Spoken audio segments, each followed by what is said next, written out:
YS Rajasekhar Reddy, Nara Chandrababu Naidu ఈ ఇద్దరు AP రాజకీయాలపై చెరగని ముద్ర వేశారు. ఎవరి హయాంలో వాళ్లు రాష్ట్రాభివృద్ధి కోసం తమదైన శైలిలో పనిచేశారు. టీడీపీలోకి రాకముందు వరకు చంద్రబాబు కాంగ్రెస్లో ఉండేవారు. అయితే ఆ సమయంలో వైఎస్, చంద్రబాబు మంచి స్నేహితులుగా ఉండేవాళ్లని యూత్ కాంగ్రెస్ నాటి నుంచి చంద్రబాబు టీడీపీలో చేరే వరకు ఇద్దరి మధ్య మంచి అనుబంధం ఉండేదని పాత తరం చెబుతూ ఉంటుంది. తాజాగా ఆ ఇద్దరి రిలేషన్ పై వచ్చిన ఓ వెబ్ సిరీస్ ఏపీ రాజకీయాల్లో చర్చనీయాంశమవుతోంది. అసలు ఆ వెబ్ సిరీస్ లో ఉన్నది వాస్తవమా, కల్పితమా తెలుసుకుందాం. సోనీ ఓటీటీ కోసం దర్శకుడు దేవా కట్టా తెరకెక్కించిన ప్రత్యేక వెబ్ సిరీస్ మయసభ.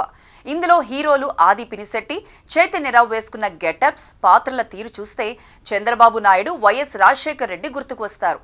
అయితే దర్శకుడు దేవా కట్టా మాత్రం ఇది నిజం కాదని, ఈ పాత్రలు చంద్రబాబు, రాజశేఖర్ రెడ్డిలవి కావని ఇదివరకే చెప్పారు. కానీ ఆ వెబ్ సిరీస్ చూస్తే అది చంద్రబాబు, వైఎస్ఏనని చిన్న పిల్లలు కూడా చెప్పేస్తారు.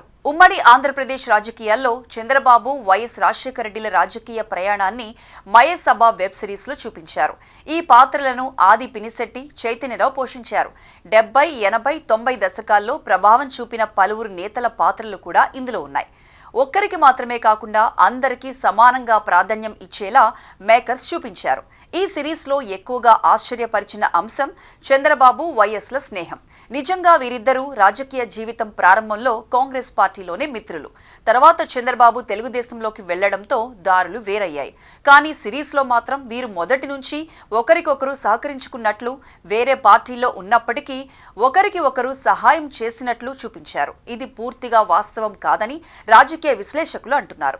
అలాగే వైఎస్ ను ఎన్టీఆర్ అభిమానిగా చూపించడం, చంద్రబాబుకు వైఎస్ఏ ఎన్టీఆర్ కూతురితో సంబంధం కల్పించినట్లు ఉండటం వంటి అంశాలను చాలా మంది తప్పుపడుతున్నారు. కల్పితం అనేది కొంతవరకే బాగుంటుంది, ఇందులో అది మరీ ఓవర్ డోస్ అయిందని అంటున్నారు. రాజశేఖర్ రెడ్డి, చంద్రబాబు మధ్య మంచి స్నేహం ఉండేదని అందరికీ తెలిసిందే. ఇక ఈ బంధాన్ని చంద్రబాబు తరచూ ప్రస్తావిస్తూ ఆయనను తన మంచి మిత్రుడిగా అభివర్ణించేవారు. స్నేహానికి మించి వీరిద్దరి మధ్య మంచి అవగాహన కూడా ఉండేదని అంటారు. 1983లో తెలుగుదేశం పార్టీ ఘన విజయం సాధించిన తర్వాత చంద్రబాబును టీడీపీలోకి పంపించింది రాజశేఖర్ రెడ్డి అని తాజాగా ఈ సిరీస్లో వెల్లడించారు. నాడు చంద్రబాబు 1983 ఎన్నికల్లో కాంగ్రెస్ పార్టీ అభ్యర్థిగానే పోటీ చేశారు. టీడీపీ అభ్యర్థి చేతిలో ఓడిపోయారు. కొద్ది రోజులకే కాంగ్రెస్ పార్టీకి రాజీనామా చేసి టీడీపీలో చేరారు. 1985 ఎన్నికల్లో అవకాశం వచ్చినా పోటీ చేయలేదు. 1989 నుంచి ఇప్పటి వరకు ఎమ్మెల్యేగా గెలుస్తూ వచ్చారు. 1995లో తొలిసారి ముఖ్యమంత్రి అయ్యారు బాబు.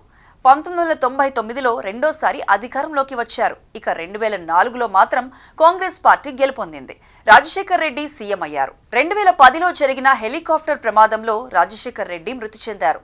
అయితే వీరిద్దరి మధ్య స్నేహం చిరకాలం కొనసాగిందని, పరస్పరం రాజకీయంగా సహకరించుకున్నారని ఈ సిరీస్లో తెలపడం మాత్రం విమర్శలకు తావిస్తోంది.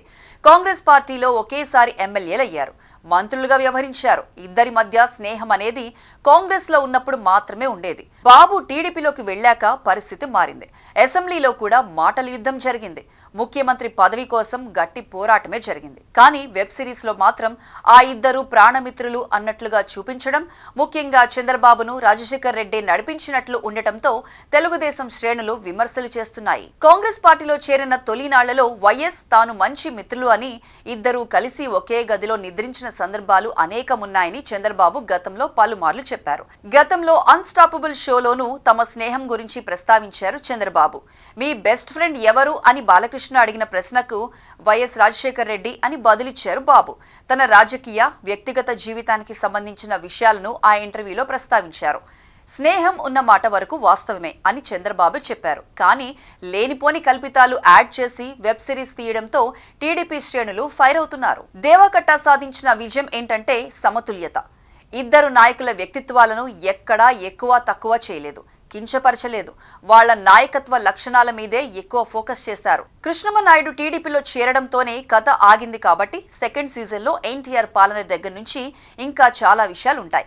పొలిటికల్ జోనర్తో మనకి సినిమాలు సిరీస్లు తక్కువ, ధైర్యంగా నిజాయితీగా తీసేవాళ్లు ఇంకా తక్కువ.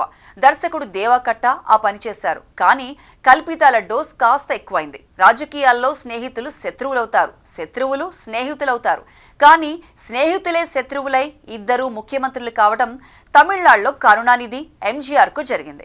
తెలుగులో బాబు వైఎస్లకు కుదిరింది. ఇప్పటి వరకు ఎన్నో పొలిటికల్ నేపథ్యంలో సినిమాలు ప్రేక్షకుల ముందుకు వచ్చాయి. అయితే ఇవన్నీ కూడా ఒక నాయకుడికే మద్దతుగా చూపిస్తూ వచ్చారు. కానీ మయసభ మాత్రం రెండు వైపులా మంచి సమానంగా నడిపించే ప్రయత్నం చేశారని చెప్పాలి. ఇది ఒక కొత్త కోణంలో రాజకీయాలను విశ్లేషించేందుకు ప్రయత్నించిన సిరీస్. ఒక కల్పిత కథ అని ప్రకటించినప్పటికీ ప్రతి పాత్రను రూపొందించిన తీరు, వేషధారణ చూస్తే మాత్రం ఖచ్చితంగా ఏపీ రాష్ట్ర రాజకీయ నాయకులు గుర్తుకు వస్తారు. రాజకీయ చరిత్ర ఆధారంగా రూపొందిన ప్రాజెక్టులు ఎప్పుడూ సున్నితమైనవి. అందులో నిజం, కల్పితం మధ్య సమతూకం తప్పనిసరి. మయసభలో ఆ హద్దు దాటినట్లుగా అనిపించే కొన్ని సన్నివేశాలు ఉండటంతో వీటి ప్రభావం ముఖ్యంగా చంద్రబాబు, వైఎస్ఆర్ ఇమేజ్లపై పడుతుందా అనే ప్రశ్న రాజకీయ వర్గాల్లో చర్చనీయాంశమైంది. రాబోయే రోజుల్లో ఈ సిరీస్ చుట్టూ మరిన్ని రాజకీయ వాదనలు, ప్రతివాదనలు తలెత్తే అవకాశం ఉంది. ఇక ఈ మూవీలో అంశాలపై నందమూరి, నారా కుటుంబ సభ్యులు, వైఎస్ఆర్ కుటుంబ సభ్యులు ఎలా రియాక్ట్ అవుతారో అన్న విషయం ఆసక్తికరంగా మారింది.